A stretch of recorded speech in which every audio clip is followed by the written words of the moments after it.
जावं लागतं सारखं जाऊन राहिलं त्यावेळेस ते पेपर लागतात नाहीतर मग ते मित्र मोबाईल चला या साईडला याला थोडं मागणं मागे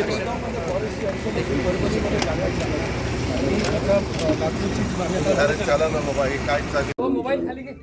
मित्रांनो, बरेच वर्ष आपण सगळेजण डोळे लावून बसलेलो आहे की पाडळसे व्हावं आणि त्याच्यातून माझ्या जळगाव जिल्ह्यामध्ये जिथं पाणी कमी आहे त्या तालुक्यांमध्ये, धुळे जिल्ह्यातल्या तालुक्यांमध्ये आर्थिक सुबत्ता यावी आणि त्याच्यातून माझ्या काळ्या आईलाही पाणी मिळावं, शेतकऱ्यांच्याही चेहऱ्यावर एक समाधान त्या ठिकाणी पाहायला मिळावं.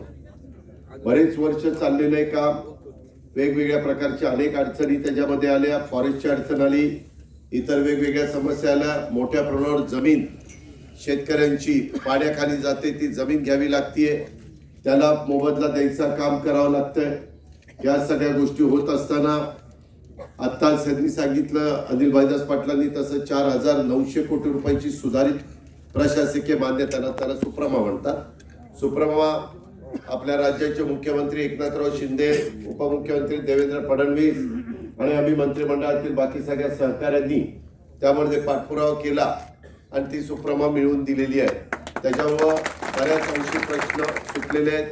आता 5 सरकारी खर्चाच्या उपसा सिंचन योजना आणि 2 पूर्वीच्या सहकारी, परंतु त्या आपण कन्वर्ट करतोय सरकारमधून सरकारच्या म्हणून, अशा 5 आणि 2 7 ह्या उपसा सिंचन योजना याचंही कामं सुरू करायला पाहिजे. काही बाबतीमध्ये केंद्राची पण मदत लागणार आहे. कॉन्ट्रॅक्टर ते म्हणतात की मला वेळोवेळी माझी बिलं दिली तर मी काम गतीनं करू शकेन. आत्ता आम्ही पाहणी करत असताना माझा गेले 32 वर्ष 33 वर्ष राजकीय जीवनामध्ये काम करताना अनेक डिपार्टमेंट मला सांभाळण्याची संधी महाराष्ट्रातल्या जनतेच्या मुळे मिळाली आणि त्याच्यातून इथं आता जर आपल्याला पुढं काम न्यायचंय ते जून 2025 पर्यंत आपली सगळ्यांची साथ आणि आमचा सगळ्यांचा पाठपुरावा, अनिल भाईदास, गुलाबराव पाटील यांच्या दोघांच्या तर मतदारसंघामध्ये डायरेक्ट त्याचा उपयोग तिथल्या शेतकरी बांधवांना माझ्या जळगाव जिल्ह्यामध्ये होतोय, तसाच पलीकडच्या बाजूला धुळे जिल्ह्यातल्या पण शेतकऱ्यांना होणार आहे. आणि हा सगळा बघता आपल्याला 2025 पर्यंत पाणी त्या ठिकाणी आपण अडवणार आहोत, अशा प्रकारचं नियोजन आहे. आणि त्याकरता मी अर्थमंत्री म्हणून माझ्या सहकाऱ्यांच्या साक्षीनं तुम्हाला सांगतो की निधी कमी पडून दिला जाणार नाही. त्याकरता केंद्राची पण मदत, देशाचे पंतप्रधान नरेंद्र मोदी साहेबांच्या नेतृत्वाखाली हे देशाचं सरकार अतिशय मजबूतीनं पुढे चाललेलं आहे. कालच अर्थसंकल्प सादर केला. सर्वसामान्य माणूस तुमच्या माझ्या देशातला डोळ्यासमोर ठेवून प्रत्येकाला हे सरकार आपल्या करता काम करतंय अशा प्रकारची भावना ही कृतीतनं दाखवता आली पाहिजे. 80 कोटी देशातल्या जनतेला मोफत अन्नधान्य देण्याचा निर्णय त्याच्यामध्ये कालच्या अर्थसंकल्पामध्ये घेण्यात आलेला आहे. असे कितीतरी महत्वाचे निर्णय माझ्या शेतकऱ्यांच्या करता, माझ्या दूध उत्पादक दुधाच्या व्यवसायाच्या करता, वेगवेगळे व्यवसाय जे माझ्या शेतकऱ्यांचे असतात त्या सगळ्या शेतीच्या व्यवसायाच्या करता करण्यात आलेले. त्याचबरोबर इतर पण बाबतीमध्ये ज्यांना शेतीवाडी नाही अशांच्या पण हाताला काम मिळण्याच्या करता मोठ्या प्रमाणावर गुंतवणूक ही आपल्या महाराष्ट्रात आणि भारत देशामध्ये आली पाहिजे.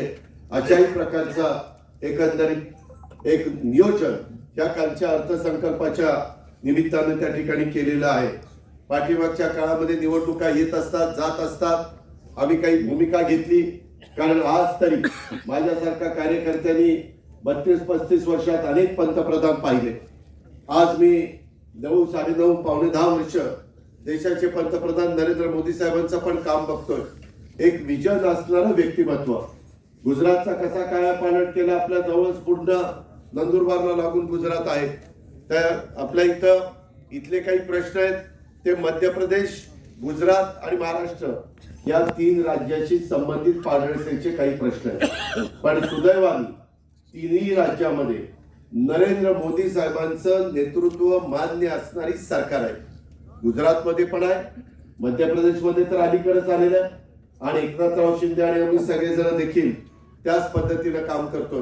त्याच्यामुळं पाण्याचं वाटप होत असताना काही तापीचं जे पाणी वाटप झालेलं आहे त्याच्यामध्ये किती महाराष्ट्राला मिळालं पाहिजे, किती मध्य प्रदेशला, किती गुजरातला, या सगळ्याचा अभ्यास झालेला आहे. त्याच्यात अजून काही चर्चा करण्याची गरज आहे, ती पण चर्चा करावी लागणार आहे.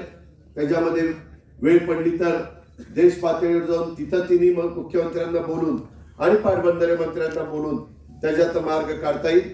एकाच नेत्याच्या नेतृत्वाखाली तिन्ही सरकार असल्यामुळे अडचण येणार नाही.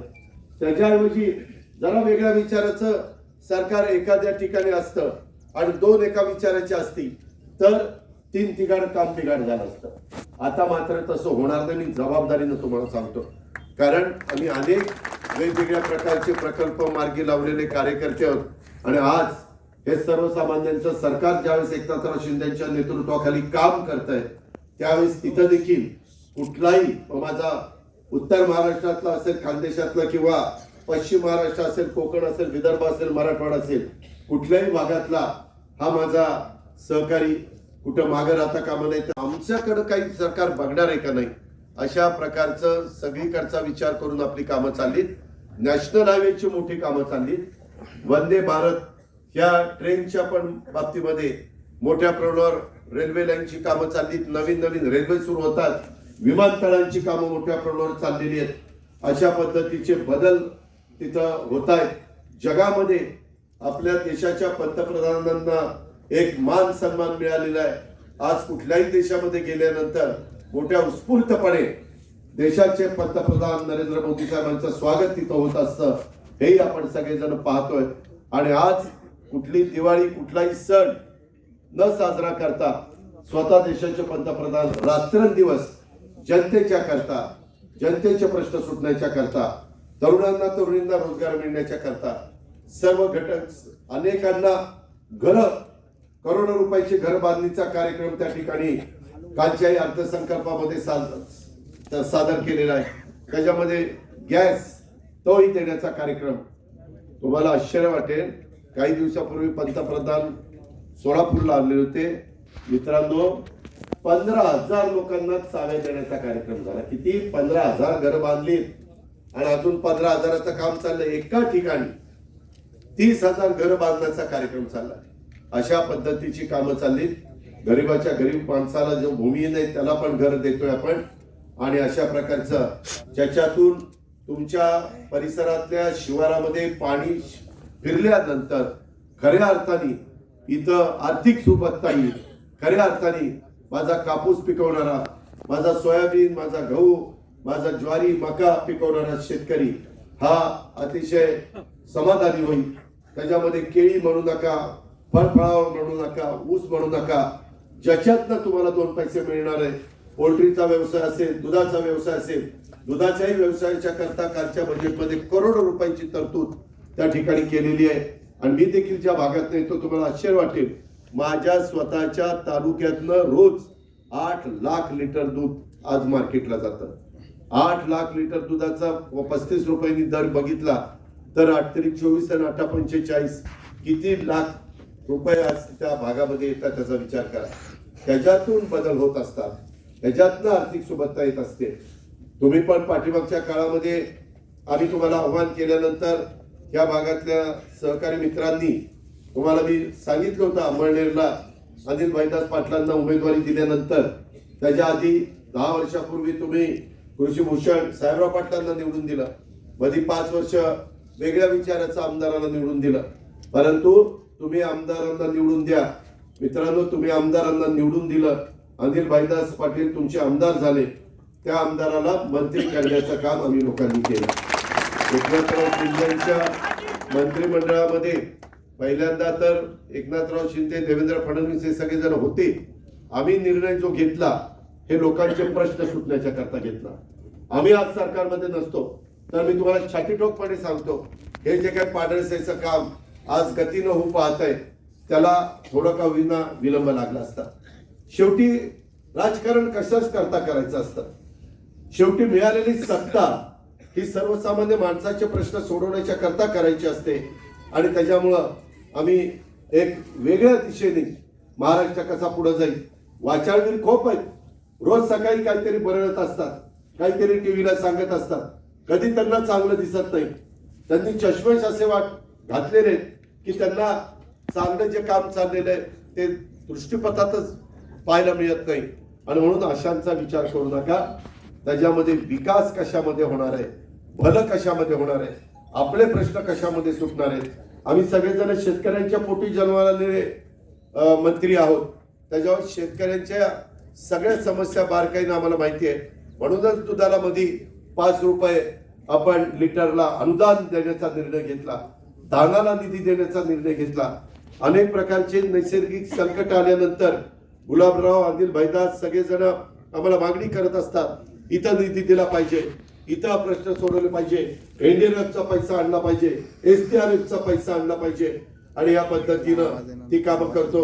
पाणी पुरवठा विभागाचे मंत्री या नात्याने आपल्या महाराष्ट्रामध्ये सगळ्या गावांना पिण्याचं पाणी देण्याचा कार्यक्रम चाललाय. 50% पैसे नरेंद्र मोदी साहेब केंद्रातनं देतात, 50% पैसे आपण महाराष्ट्रातनं टाकतोय. करोड रुपयाच्या योजना चाललेल्या आहेत. तशाच पद्धतीनं अनिल भाईदासकडे मदत पुनर्वसनाचं काम आहे, आमच्या दीपक केसरकडे शिक्षणाचं काम आहे. गोरगरिबांच्या मुलांना दर्जेदार शिक्षण मिळालं पाहिजे अशा प्रकारचा सातत्याने त्यांचा प्रयत्न असतो. जर खऱ्या अर्थाने मुलं मुली शिकली तर त्या भागामध्ये बदल होणार आहे. ज्ञान चांगल्या पद्धतीनं कसं माझ्या मुला मुलींना मिळेल अशाच प्रकारचा प्रयत्न चाललेला आहे.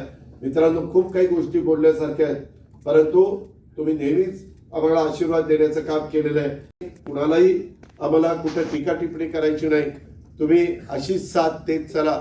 नरेंद्र मोदींच्या नेतृत्वाखाली देशात उद्याच्याला लोकसभेच्या निवडणुका होणार आहेत. आपल्या महाराष्ट्रातल्या 48 जागांपैकी सर्वच्या सर्व जागा कशा महायुतीच्या निवडून येतील याकरता तुमचे आम्हाला भरभक्कम पाठिंबा आणि आशीर्वाद पाहिजे. ते झाल्यानंतर पुढे सप्टेंबरला विधानसभेच्या निवडणुका येतील. त्यावेळेस महायुतीचे उमेदवार निवडून देण्याच्या करता आपण सगळ्यांनी सहकार्य करा. तुमची विकासाची कामं पूर्ण करण्याच्या करता आम्ही कटिबद्ध आहोत अशा प्रकारचा शब्द तुम्हाला देतो आणि आपल्या सगळ्यांची रजा घेतो. जय हिंद, जय महाराष्ट्र.